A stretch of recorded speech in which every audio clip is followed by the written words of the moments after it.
Glória a Deus. O tema de hoje é oração. Mateus capítulo 6, por favor. Mateus capítulo 6. Vamos falar sobre oração. A partir do versículo 5, diz assim a palavra do Senhor. Mateus 6, 5. E quando orardes, não sereis como os hipócritas, porque gostam de orar em pé nas sinagogas e nos cantos das praças, para serem vistos pelos homens. Em verdade vos digo, que eles já receberam a recompensa. Tu, porém, quando orares, entra no teu quarto, e fechada a porta, orarás a teu pai, que está em secreto. E teu pai, que vê em secreto, te recompensará. Tu, porém, versículo 7. E orando, não useis de vãs repetições, como os gentios, porque presumem que pelo seu muito falar serão ouvidos. Não vos assemelheis, pois, a eles, porque Deus, vosso Pai, sabe o de que tendes necessidade, antes que lhe o peçais. Não precisa fechar a palavra do Senhor, só feche os teus olhos. Pai, eu consagro ao Senhor esta palavra, que o teu Espírito venha, use a minha vida, que o Senhor seja o professor, que o Senhor esteja ministrando ao nosso coração no mais profundo íntimo, aquilo que só o Senhor conhece, aquilo que só o Senhor sabe. Ó Deus, usa a minha vida, e eu te darei toda a honra e toda a glória para sempre, em nome de Jesus. Amém, Pai. Amém? Pode se sentar. Vamos colocar a mão no coração? Põe a mão no teu coração e diga assim comigo: Senhor, fala comigo. Eu preciso ouvir a tua voz, em nome de Jesus. Amém, Pai. Amém. Oração é uma coisa um pouco estranha. A gente faz algo que é meio que invisível, né? Inclusive quando a gente vai falar, vamos orar, fecha os teus olhos, né? Quem mandou fechar os olhos para orar? É que nós fechamos os olhos para orar porque falamos com um Deus invisível. Agimos pela fé. Fechamos os olhos até para nos concentrarmos mais. Oração é uma coisa tão simples e o primeiro passo de um cristão, mas uma coisa tão difícil de se ver hoje em dia. Como estão raros, por exemplo, os cultos de oração, ou as reuniões de oração. O show gospel está cheio. Eventos que nós fazemos aqui na nossa igreja mesmo, eventos muito legais, lotam. As nossas reuniões de oração muitas vezes estão vazias, porque é um povo muito selecionado. Às vezes a pessoa tem que gostar muito de oração, ou ela vai porque ela é obrigada a ir. O engraçado é que falar para o crente orar é quase que um pleonasmo. Sabe o que é um pleonasmo? Pleonasmo é subir para cima, descer para baixo, entrar para dentro e sair para fora. Mais ou menos isso. Falar para o crente orar é falar crente ora, é falar subir para cima. E o duro é que hoje em dia dizemos assim, crente não ora. Então ficaria mais ou menos subir para baixo, ou descer para cima. Crente que não ora, não temos vida de oração. Quando oramos, não oramos direito. Quem ora, ora pouco. Quem não ora, se cobra porque precisa orar mais. Pessoas que tiveram muito tempo de oração, hoje estão frias na fé. Pessoas que já tiveram experiências com Deus através da oração, hoje não se reúnem mais para orar. A igreja primitiva se reunia no partir do pão, na comunhão e nas orações. Hoje as pessoas se reúnem para fazer outras coisas.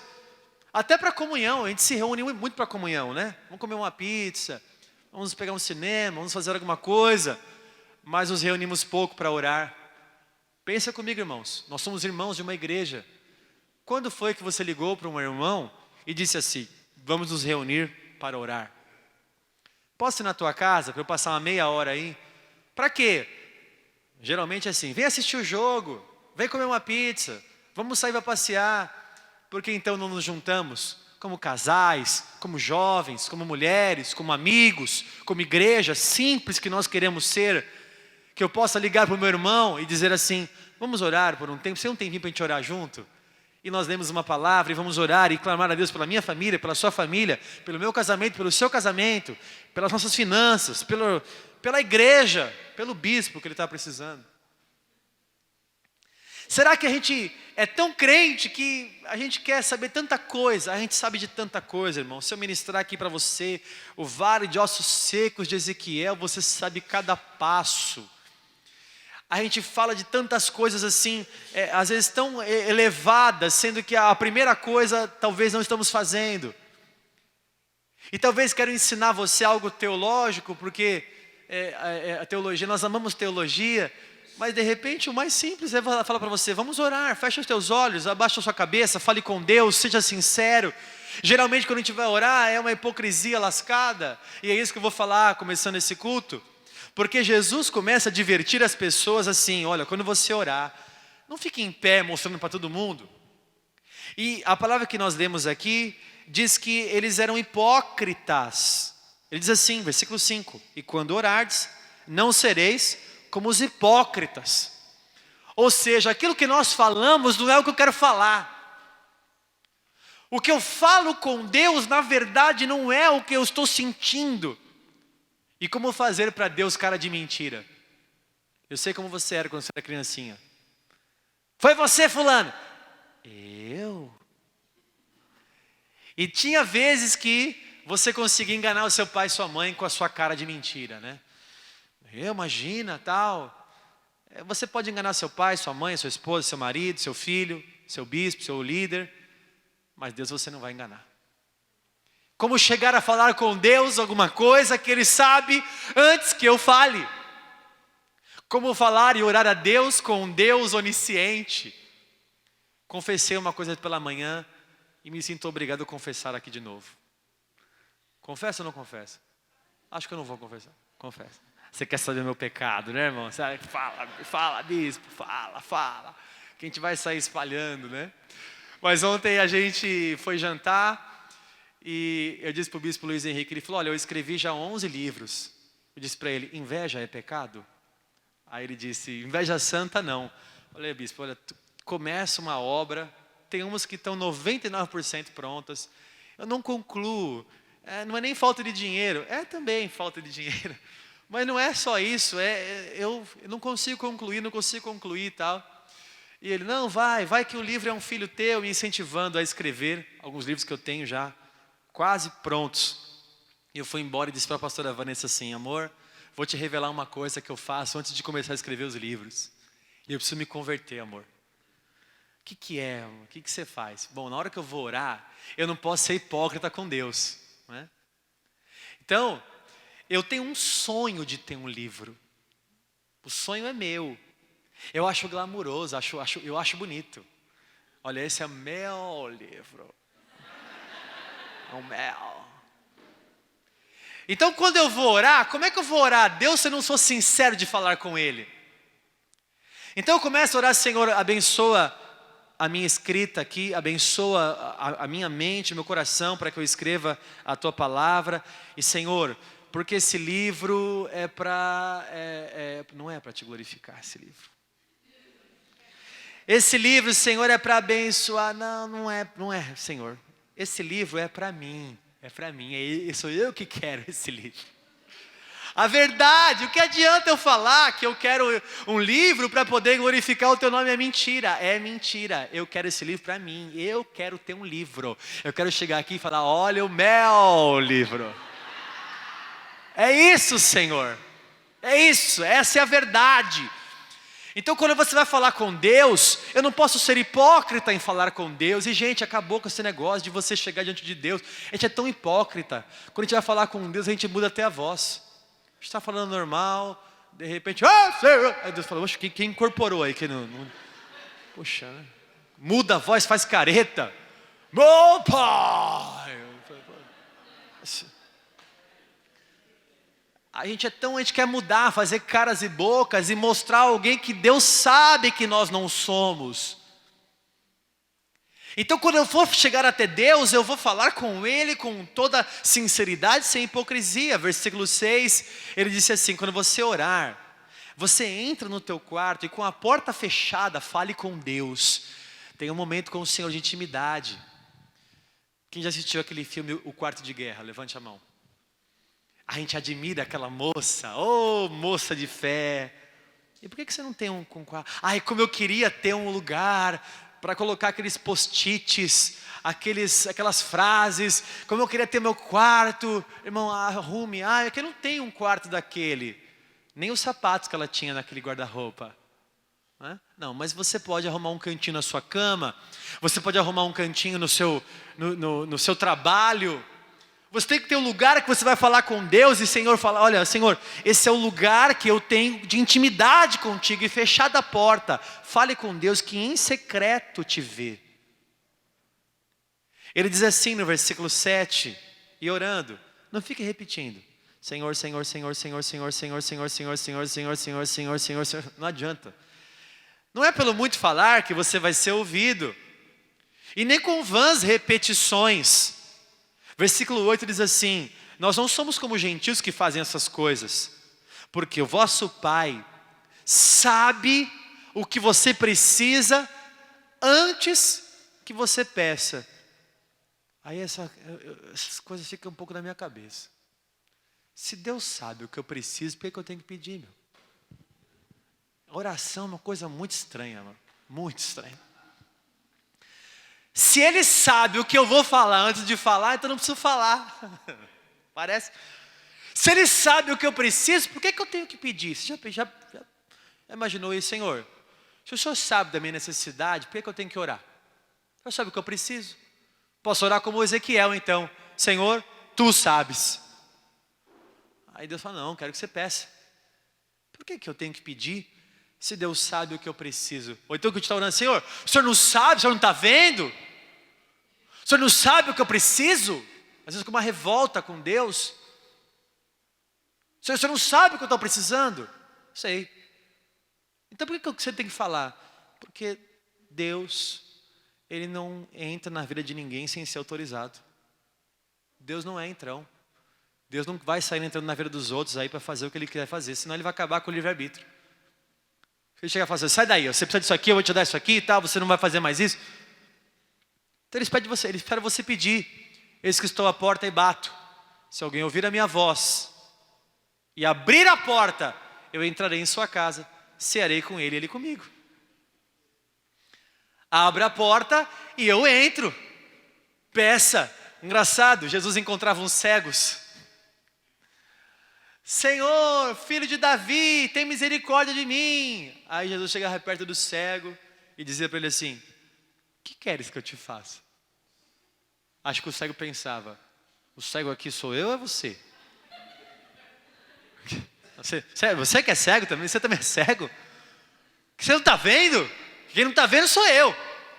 Se eu te chamei aqui, gritei, Jesus, filho de Davi, tem misericórdia de mim, tem misericórdia de mim, e você vem aqui e fala, o que você quer que eu faça? Quero saber o que você quer, pede.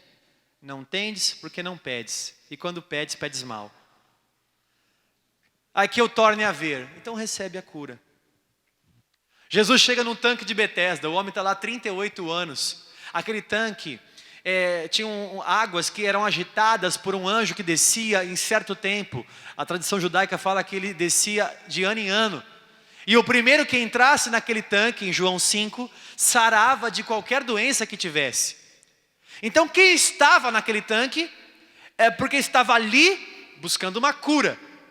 Jesus chega lá, encontra o homem que estava lá há 38 anos e pergunta para ele, o que queres que eu te faça?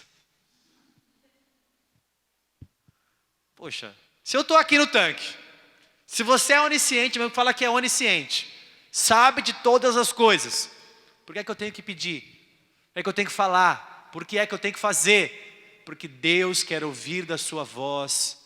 Deus não atende choro, Deus atende clamor. O povo de Israel chorou, o povo hebreu chorou 400 anos no deserto, Deus não ouviu.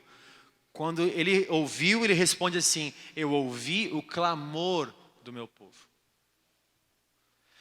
A mulher com fluxo de sangue estava lá à beira do caminho, com fluxo de sangue, Jesus passando. Ela vai até Jesus e toca na orla da veste de Jesus. E Jesus diz assim, de mim saiu poder. Eu fico pensando que Jesus não foi até ela. A minha pergunta para você: Jesus sabia que ela precisava ser curada? Sabia ou não? Ele era Deus e onisciente ou não sabia? Então por que ele não foi até ela? Ele ia passar reto. Ele ia embora. Se a mulher não vai atrás dele. Porque quem quer um milagre vai orar aos pés do mestre. Não fica com coisinha. Vai orar, vai buscar. E ela foi. E foi tocar. E recebeu o milagre que ela precisava. Ele sabe o que eu preciso antes que eu fale. Mas eu preciso falar. Meu Deus, que coisa é oração. É assim. E ele nos ensina uma oração maravilhosa, que nós conhecemos como a oração do Pai Nosso. Mas, a verdade, é uma oração dominical, né, o nome dessa música, dessa oração. E eu quero mostrar para você algumas coisas que nós estamos sendo hipócritas ao orar o Pai Nosso. Irmão, se você puder anotar, anote, e depois R$10 por essa ministração. Preste atenção no que eu vou te ensinar. Veja se você pode orar realmente o Pai Nosso sem ser hipócrita. Preste atenção. A partir do versículo 9, Jesus ensina a oração que nós conhecemos universalmente. E ele diz assim: portanto, vós orareis assim. Vamos por partes, tá? Pai Nosso que estás nos céus. Irmãos, eu não posso falar Pai se eu não tenho um relacionamento com Ele de filho.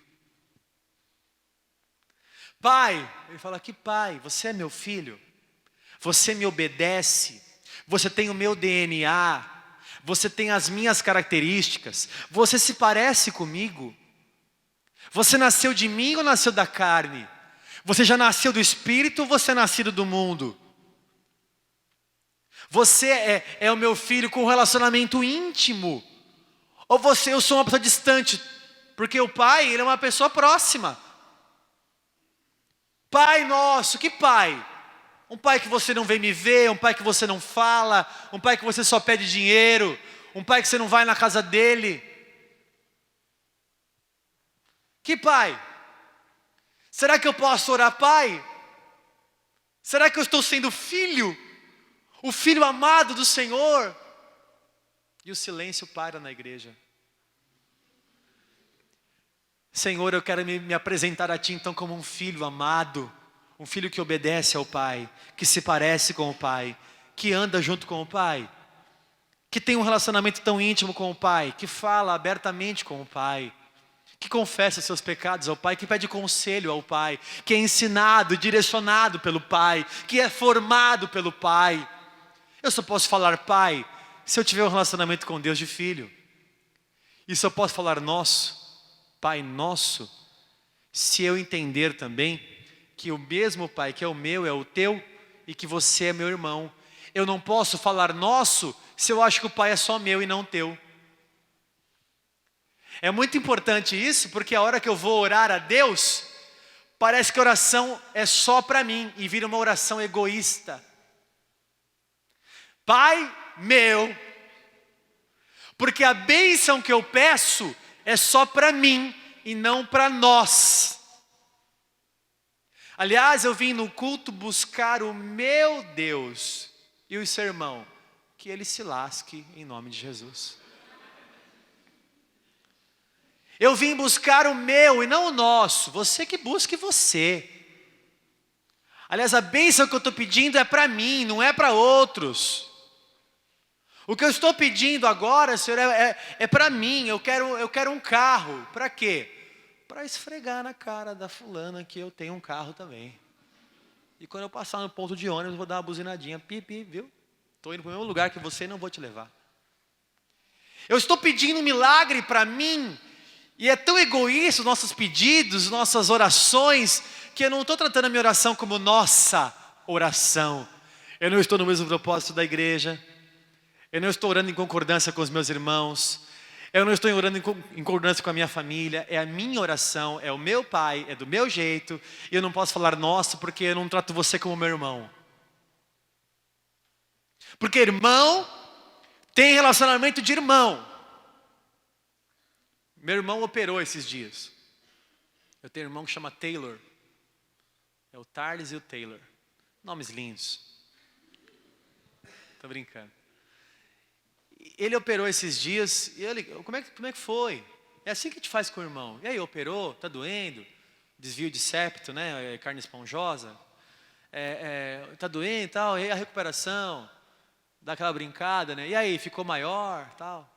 O nariz, né? Relacionamento de irmão. E você? Tem relacionamento de irmão? Ou você é aquele que sente e pensa assim, quem que vai sentar do meu lado nessa noite? Porque não sei também quem inventou. Vire para o teu irmão e diga alguma coisa. Meu Deus. Meu Deus, vire para o teu irmão e fale. E às vezes quando tem pregadores, né? Até eu algumas vezes me empolgo. 5, 10 vezes, vira para o teu irmão e Deus abençoe. Vira para o teu irmão, vira para o teu irmão, vira para o teu irmão, vira para o teu irmão. Então a gente já seleciona já onde que a gente vai sentar. E com quem a gente vai falar, porque esse é meu irmão. Eu não posso falar nosso, que estás nos céus, santificado seja o teu nome. Senhor, santificado seja o teu nome. Olha, o meu nome é santo, mas eu sou chamado pelo teu nome. Você é o povo de Israel, você é a igreja. É você que dá testemunho aí do meu nome. Você que é chamado povo de Israel. Tem um louvor antigo que diz assim também. Somos o teu povo a quem tu chamas de Israel. Bem antigo. Esse louvor diz que nós somos chamados como povo de Deus. Como que eu vou dizer então, santificado seja o teu nome, se eu não santifico o nome de Jesus aqui na terra? Aliás, eu dou mau exemplo. E é por isso que talvez a minha oração não é ouvida. Porque Isaías 59 fala que o nosso pecado faz o quê? Separação entre nós e Deus, a fim de que Ele não nos ouça. Você está orando, falando, Ele fala, não estou te ouvindo. Irmão. O seu pecado não faz você ter parte comigo, porque a luz não tem parte com trevas. Então primeiro se santifique, para você poder orar, Senhor, santificado seja o teu nome. Limpe a sua vida, meu irmão. Santidade. Igreja não é lugar para quem quer brincar de ser crente. Igreja é lugar para quem quer ser santo. Igreja não é lugar para quem quer fazer o que quer com a vida, não, viu? Igreja é lugar para quem quer dar bom testemunho. E nós pegamos no pé, pegamos e vamos ministrar. E vai ser em cima do seu pecado sempre, do meu também. Porque nós não vamos aceitar a prostituição, a mentira, as coisas do mundo. Nós não vamos aceitar. Porque Jesus não aceita. Ou o evangelho é sério, para que a gente tenha uma oração, irmãos, que seja ouvida, ou estamos fazendo um clube de pessoas que dizem que é uma igreja e que estamos servindo a um Deus, mas na verdade adoramos o louvor, e quando a igreja está meio vazia, eu fico com essa cara aí que você está agora, quase dormindo, e pensando, que culto mais xoxo é esse? Ele diz assim, na oração que ele nos ensinou, venha o teu reino. Irmãos, eu não posso orar, venha o teu reino, sendo que eu quero reinar. Irmão, sai do trono, você deixa Deus reinar. Há pessoas aqui, na sala do controle. Esse é o problema, você deu a sua vida inteira para Deus, você só não deu o controle. Você só não entregou para Ele a sala do controle da sua vida. Então eu não posso orar, venha o teu reino, se na verdade eu quero o meu reino, eu quero a minha vontade. Aí vem a sequência, faça-se a tua vontade assim na terra como no céu. Eu não posso orar, faça a tua vontade, se eu quero a minha. Eu fui ungido pastor em 2003 e fui dirigir uma igreja lá em São Vicente, Jardim Quarentenário. Uma irmã com 6 meses de igreja que eu tinha, ela veio pedir oração, acabou o culto, eu desci. E ela disse assim para mim, pastor, eu quero que você ore, porque o meu namorado foi embora de casa. Me largou, né? Nós rompemos o namoro. Eu respondi para ela, vamos orar, para que seja feita a vontade de Deus. E para minha surpresa, de forma escrachada, Ela me diz assim: não, não, não. Vamos orar para que ele volte. Eu disse: não, vamos orar então para que se for vontade de Deus, que ele volte. E que se não for, ele nunca mais volte. Ela ficou mais desesperada, ela disse: não, não, não, pelo amor de Deus. Nós vamos orar para ele voltar. Mas e se essa não for a vontade de Deus? E ela me respondeu: então eu não quero a vontade de Deus, eu quero a minha. Eu nunca tinha visto uma pessoa assim tão clara. Talvez nós não falamos assim, mas muitas vezes pensamos assim. Senhor, vontade. Aliás, Senhor, eu oro, Senhor, faça a tua vontade, mas por favor, não faz. Faz a minha, que é que eu quero é a minha. Aliás, eu não aceito um não teu, porque receber um não de Deus é a coisa mais difícil que tem. Eu lembro quando eu orava para namorar com a pastora Vanessa. Eu estava tão decidido, irmãos, porque eu estava já muito tempo sozinho, porque eu entrei numa decisão da minha vida que eu não queria errar mais no meu relacionamento. Eu estava muito focado, irmãos. Eu lembro que eu fiz uma oração assim: Senhor, naquela época a sex symbol era a Joana Prado, feiticeira, você lembra? Eu disse assim para Deus: Senhor, pode aparecer para mim a Joana Prado, serva de Deus. E eu dizia assim: e se não for, se o Senhor não me mostrar, eu pedi um sinal e apareceu um passarinho rosa-choque aqui, eu não vou namorar. Eu estava focado. De repente aparece, melhor do que a feiticeira, a abençoada. E ela aparece e eu começo a ficar todo, e eu vou orar. Como que eu vou orar agora? Apaixonado pela minha atual esposa. Como que você ora apaixonado? Mas tem que ser sério. E eu orava assim de verdade, irmãos. Eu orava assim: Senhor, se ela não for de Deus para mim, amém, eu aceito. Mas que seja, pelo amor de Deus. Por favor. Por favor, que seja esta escolhida. Era a minha oração. Estava aberto ao não de Deus. Senhor, faça a tua vontade, porque a tua vontade é boa, perfeita e agradável, a minha não é. Os teus caminhos são mais altos do que os meus caminhos, os teus pensamentos são mais altos que os meus pensamentos, são melhores. Eu quero a tua vontade, não a minha, porque o Pai sempre sabe mais do que o Filho, ainda mais o Pai das luzes, que não muda, como o Senhor. Eu quero a tua vontade na minha vida. Faça-se a tua vontade, mas eu não posso orar isso se eu for hipócrita, e na verdade eu quero a minha vontade, o meu querer, o meu desejo. É difícil orar isso, porque a gente tem que orar até o contrário: Senhor, não faça a minha vontade, se a minha vontade não for a tua vontade. Porque 1 João capítulo 5, versículo 13 e 14, o Senhor diz o seguinte: que se a nossa vontade for igual à vontade de Deus, Ele nos ouve nas nossas orações. E se sabemos que Ele nos ouve, versículo 14, sabemos também que Ele vai nos responder. Se eu oro segundo a vontade de Deus, Ele responde. Se eu oro segundo a minha própria vontade, Ele fala não. Ou qual é o pai que vai dar para o filho uma coisa que vai prejudicá-lo? A Thalita diz assim para mim: pai, quero chiquete. Depois do almoço. Não vou te dar. E por várias vezes eu falei assim: você vai engolir. Vai fazer mal para você. Chorou, mas é não. Você está chorando? É não. Deus falou não. Por que você não aceita o não de Deus? Você vai sofrer se você não aceitar o não de Deus quando Ele falar não para você. E aí continua a oração: o pão nosso de cada dia nos dai hoje. Eu não posso orar o pão nosso se eu trato o pão só como meu. O pão nosso, mas na verdade, Senhor, o pão é meu, só porque eu não quero repartir com ninguém. Aliás, eu sou aquele irmão que compra o choquito e vai atrás do poste para comer. para ninguém ver.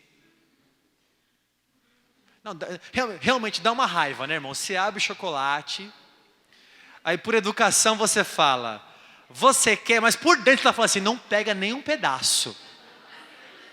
É ou não é verdade? Você abre o chocolate dizendo assim, vou oferecer, mas que nenhum desses abençoados abram a boca para falar que querem. Aí você abre e fala, quer? Quando aparece um, eu sei que você se alegra em repartir, irmão.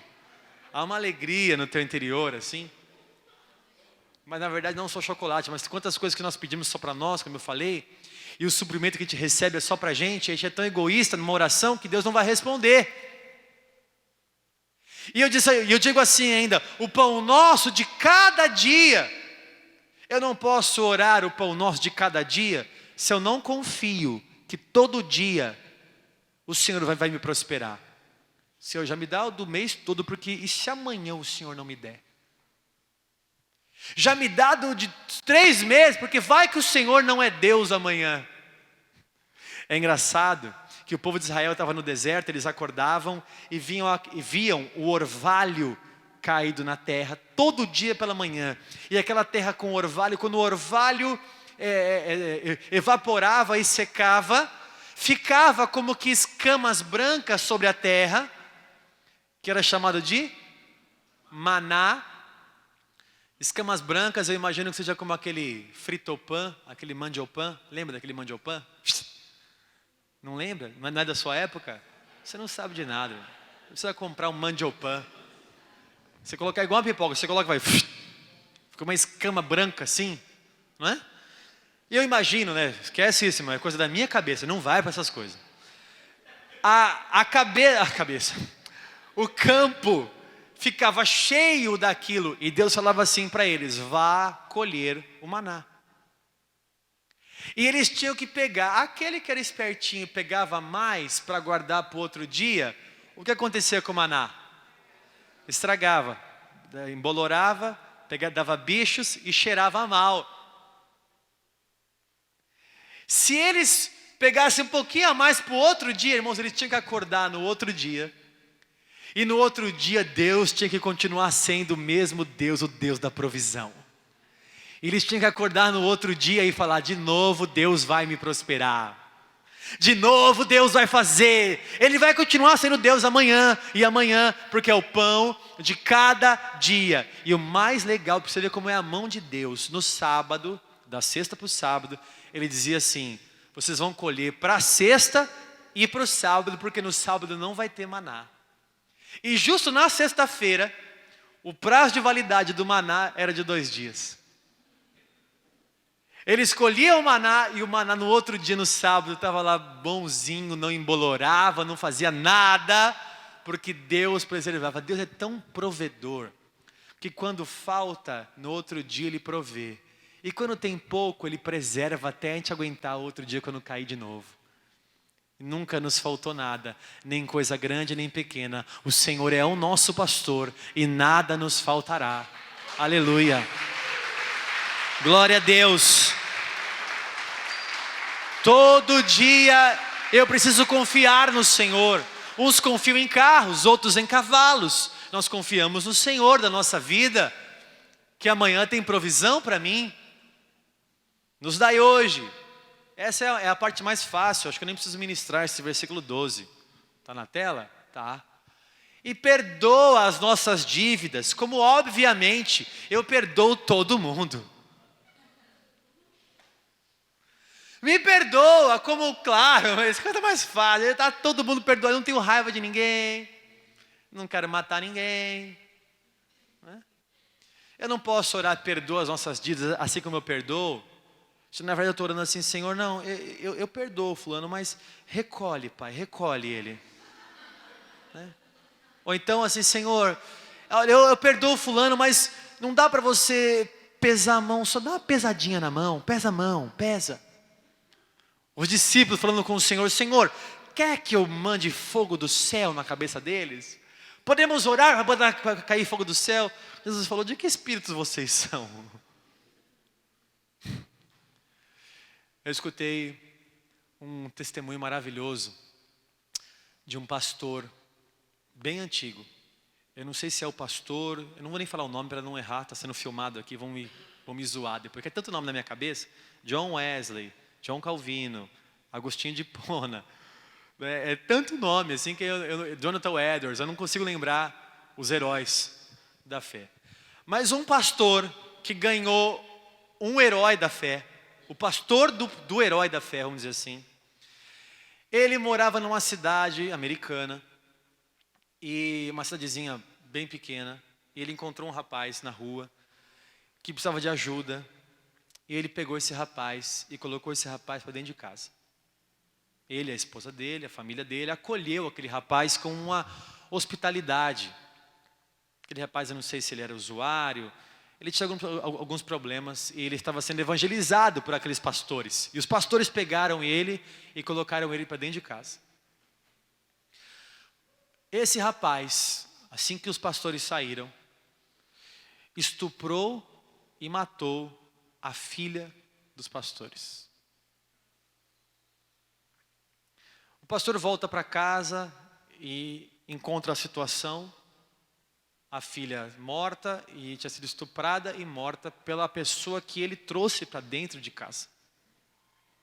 Ele disse para a esposa dele assim: eu preciso encontrar essa pessoa antes que a polícia o encontre. Eu preciso desesperadamente encontrar essa pessoa antes que essa pessoa seja encontrada pela polícia. Porque ele pensava assim: se a polícia o encontrar, querido como eu sou aqui na cidade, a polícia vai matá-lo. Ele queria encontrar essa pessoa para protegê-lo da polícia.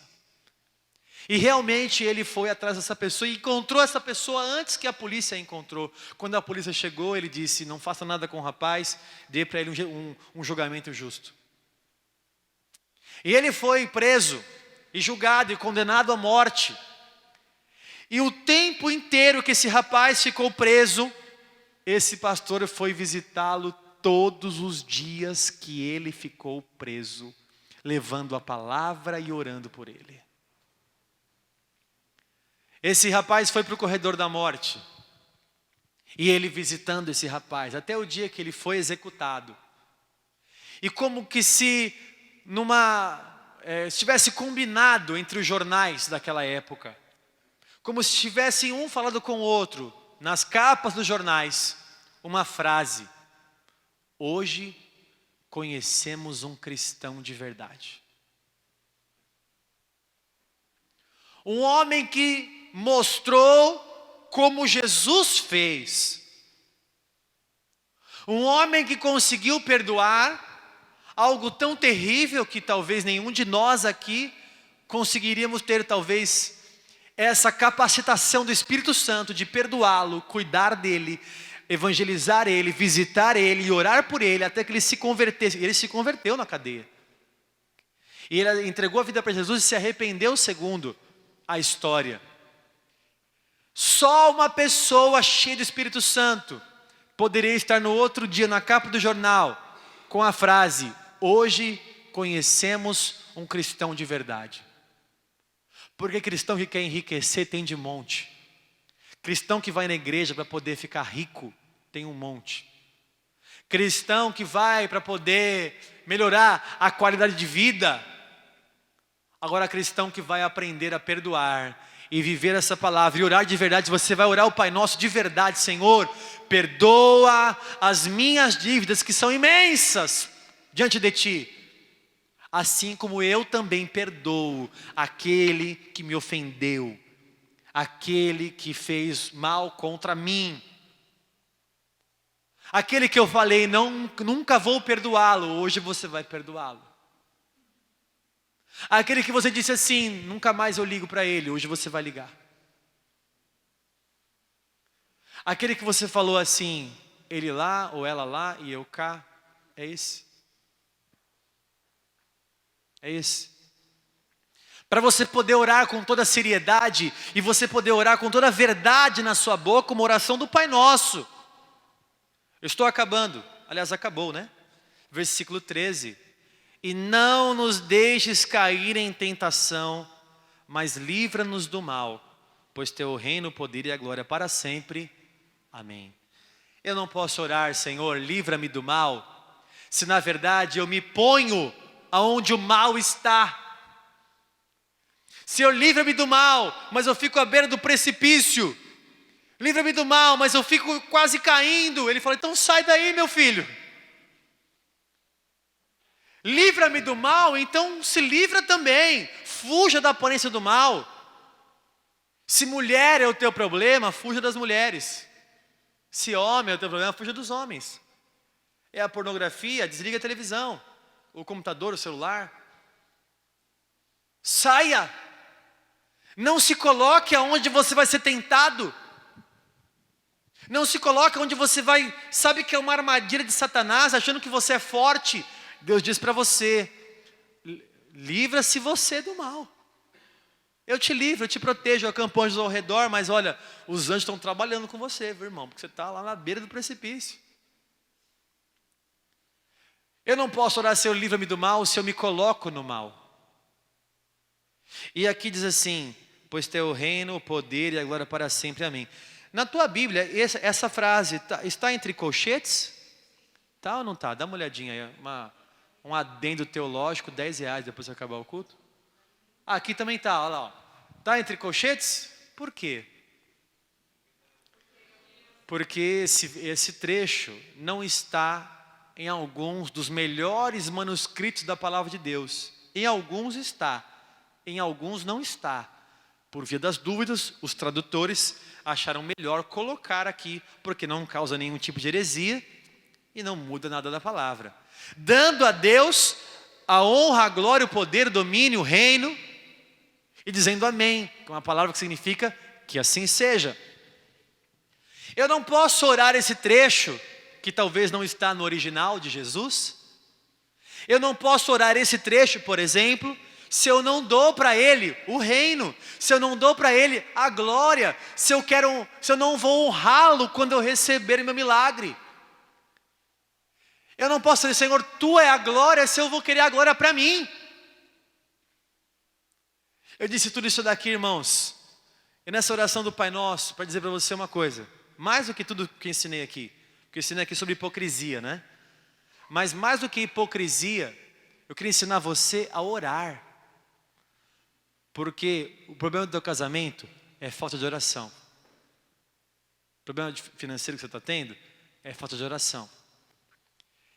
Esse emocional que está à flor da pele, te colocando para baixo numa depressão, é falta de oração. Há pessoas aqui que tinham vida com Deus, presta atenção que eu vou encerrar. Terceira vez que eu falo vai encerrar, tem mais uma ainda para acabar. Você tinha uma vida com Deus.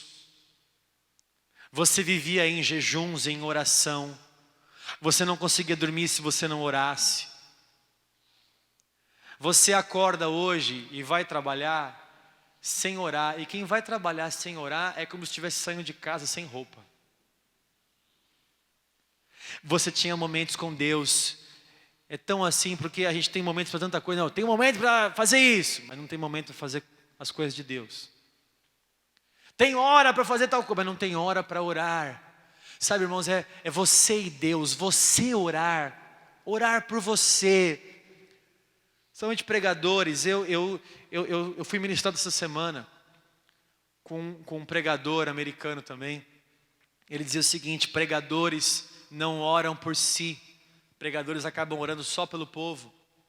Não buscam palavras para si, mas só buscam palavras para o povo. Eu disse assim, sou eu.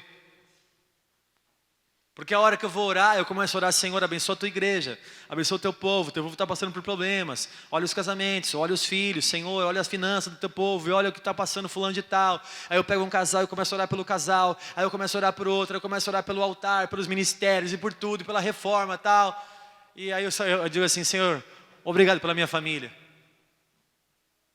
E quando eu vou ler a palavra, eu não a leio para mim, estou confessando meu pecado aqui, ore por mim. Eu leio e digo assim, vai ser bom eu pregar isso aqui na igreja, eles vão escutar, e eu preciso aprender a tirar a palavra para mim, não é crente periquito não, hein? ler uma palavra que Deus vai falar comigo, é orar para ter uma comunhão com Deus, falar com o Senhor, fechar a porta do meu quarto e falar: Senhor, agora sou eu e o Senhor, é o Senhor e eu, vamos lá. Preciso falar com o Senhor agora, tudo que eu tenho que falar com o Senhor, tudo que eu estou sentindo, é escrachar com Deus tudo que você quer falar. Irmãos, se você for uma igreja assim, de oração, se você for uma pessoa que ora e fala com Deus, vai ser o primeiro degrau para você subir nos outros degraus também. Não dá mais para você ter anos de evangelho e não ter vida de oração. E o Espírito toca meu coração agora com a palavra de conhecimento. Há pessoas aqui que há semanas estão sendo cobradas por Deus porque não estão orando. E você estava assim: ai, preciso orar mais, meu Deus, preciso orar mais. E isso estava te incomodando, e agora vem a palavra, que é para falar claramente para você o que você precisa fazer. Você precisa orar, talvez até voltar ao primeiro amor que você perdeu. Porque meia hora para você era pouco em oração. Uma hora você olhava no relógio e dizia assim: poxa, eu tenho que acabar logo a minha oração porque eu preciso dormir e eu tenho muita coisa para falar com Deus ainda. Aonde foi o teu caderninho de oração? Você começou no Espírito e terminou na carne. Cadê esse caderno? Cadê essa comunhão com Deus? E a gente quer ver milagres, a gente quer ver a glória. Eu vejo a glória do Senhor hoje aqui. Poxa, não parece, não estou sentindo nada. Aí fala: esse culto não foi muito bom. Não senti. Mas não vai sentir mesmo. Porque nem orar, você talvez passou o dia inteiro, viu o Jogo do Brasil, viu o Esporte Fantástico, viu o Faustão, viu o Domingão, viu o show, viu tudo. Você só não viu a glória de Deus. Você dormiu. E os discípulos, Jesus falou assim: vigiai e orai. Aí Jesus vai orar. Quando Jesus volta, como é que está o discípulo? Dormindo. Acorda, meu filho. Vigiai e orai. Aí ele volta de novo. Como é que eles estavam? Dormir 3 vezes a mesma coisa. Você está dormindo, irmão. Vai orar. Vai orar de madrugada. Vai orar de madrugada. Deus vai falar com você em nome de Jesus. Vamos ficar em pé?